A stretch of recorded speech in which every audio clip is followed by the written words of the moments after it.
America आणि इस्रायलने गेल्या 100 तासात 200 बॉम्ब डागलेले आहेत इराणवरती. तर आणि अजूनसुद्धा जे हल्ले आहेत हे सुरूच आहेत.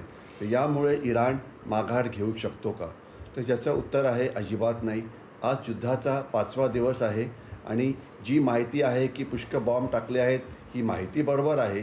पण नेमकं काय होतं आहे तर अमेरिका आणि इस्रायल जी इराणची लष्करी ठिकाणं आहेत, क्षेपणास्त्र प्रणाली आहेत, कमांड सेंटर्स आहेत, याच्यावरती ते हल्ले करत आहेत आणि यांना बरबाद करण्यात आलेलं आहे.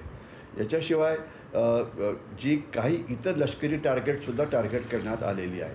परंतु लक्षात असावं की इराणला माहिती होतं की अशा प्रकारचे हल्ले होतील, म्हणून त्यांनी आपली शस्त्र, आपला दारुगोळा, आपलं नेतृत्व हे पसरून ठेवलं होतं आणि त्याच्यामुळे जरी त्यांचं काही नुकसान झालं तरी पण ते आता डिसेंट्रलाइज लढाई लढण्याकरता तयार आहेत. म्हणजे ते आता वेगवेगळ्या ठिकाणी राहून त्यांनी गनिमी कावा पद्धतीची लढाई जी आहे ती सुरू केलेली आहे.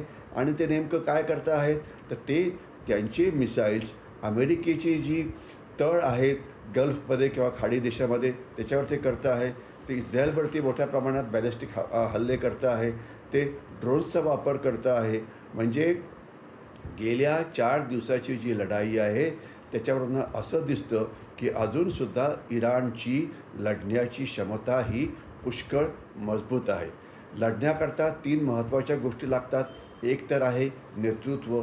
जरी इराणचं पहिलं नेतृत्व जरी मारलं गेलं तरी दुसऱ्या फळीचं नेतृत्व, तिसऱ्या फळीचं नेतृत्व हे तयार आहे आणि डिसेंट्रलाइज लढाई सुरू आहे. तोपर्यंत ड्रोन्स आणि मिसाईलचा प्रश्न आहे. त्याचे स्टॉकिंग इराणनी खूप ठिकाणी करून ठेवलं होतं. त्याच्यामुळे सध्या त्यांच्याकडे शस्त्रांची किंवा ॲम्युनिशनची कमी नाही आहे. नंबर 3, त्यांनी याशिवाय अमेरिकेच्यावरती हल्ले करून अमेरिकेला थोडासा त्रास द्यायचा प्रयत्न केलेला आहे. तर त्याच्यामुळे इराण घाबरेल, युद्ध थांबवेल असं नाही. नुकसान जरी त्यांचं झालं आहे तरी पण त्यांचा फायटिंग स्पिरिट पुष्कळ आहे. त्यांच्याकडून लढण्याची क्षमता अजून त्यांची शिल्लक आहे आणि असं वाटतं आहे की येणाऱ्या काळामध्ये युद्धाची जी तीव्रता आहे ती उलटी वाढू शकते.